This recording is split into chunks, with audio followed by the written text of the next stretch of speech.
I'd like to start this video with the best question on the path to who has the eternal name, the only one in existence, the only life that has eternally had a name forever, because they created the first life form to talk to, so they existed for an actual eternity by themselves with nobody to communicate with.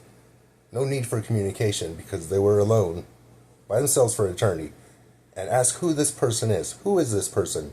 And you have to ask a bunch of more questions, but that's the best question to ask. And think of it like this. Right now and forward in time, eternally, for eternity, right? Have that thought and imagine being alone forever. Alone forever. That's how you're going to live. That's who the one we all pray to is. They've always had a name. They've always had a language, you know. They've always been the exact same that they are now, back then and now. So, a lot of questions to ask. Anyways, in the Quran, there's a riddle.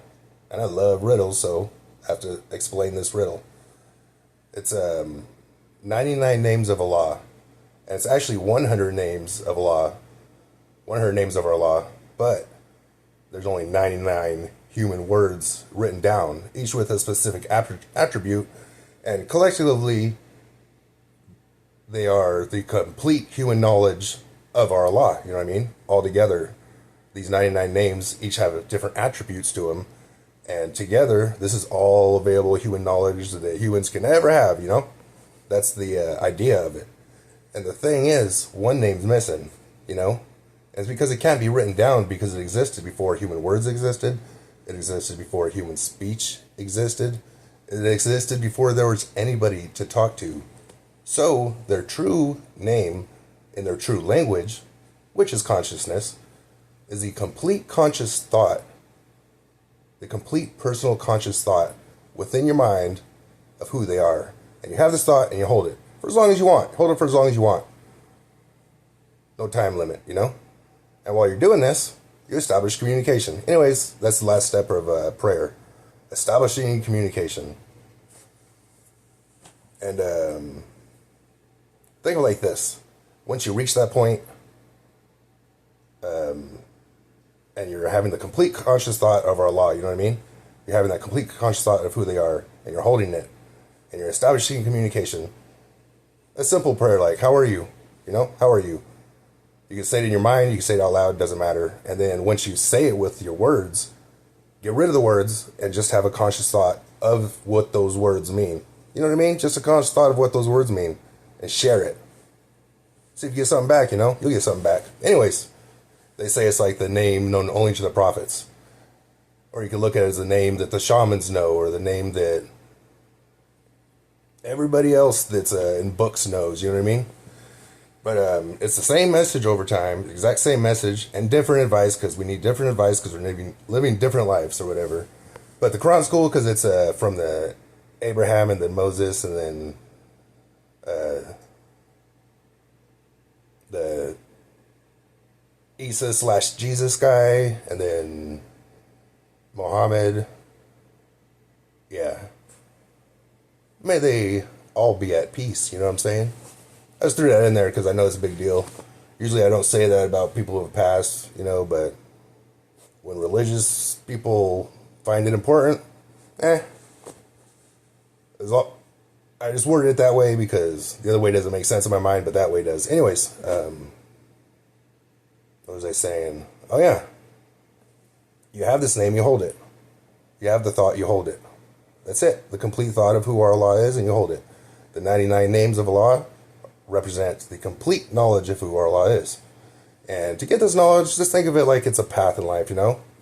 I follow the path that exists around this planet just for medical reasons, you know? Because I'm schizophrenic, so I have a schizophrenic mind, so I need to control my mind, you know? And I just look at it as native medicine.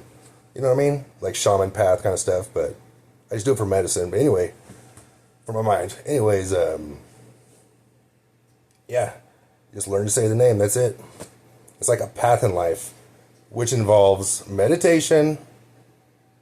What else? asking all the important questions you ask, and being educated the same way that every prophet was educated.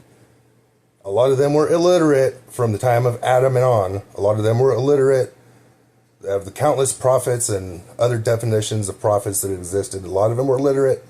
So books are not important. They're just not. They have a lot of good advice, but they're not important.